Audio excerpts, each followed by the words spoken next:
This morning I discovered that Paul uses the expression by no means 10 times in the book of Romans. And that made me very curious. Why? What is he weaving together? The ninth use of that expression is where I am in Romans 11, where Paul says, I ask then, has God rejected his people? And he says, by no means. But how did he get here? How did he get to where he's asking that, whether God rejected his people, and is assuring everybody that he did not? The two previous chapters to this, Paul has been explaining redemption in relation to Israel.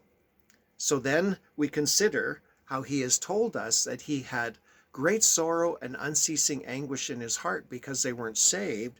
But then he uses that to talk about how Abraham had two kinds of descendants: the natural descendants we call Israel, and the spiritual descendants, the people who put their faith in Jesus Christ. So now we have these two groups, and Paul clarifies, my heart's desire and prayer to God for them, Israel, is that they may be saved. In other words, even though there's this people of faith, Paul still wants Israel to be saved.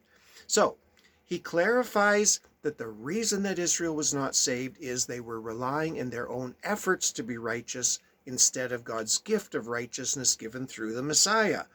And he says, the people who are saved are the ones who confess with their mouth Jesus is Lord. They believe in their hearts that God raised him from the dead, and that's how they are saved. But Israel rejected that good news.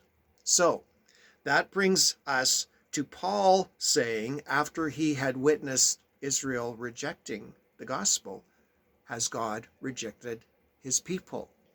And his answer is by no means. So tomorrow I'm going to explore that, what comes next, and share with you for our edification.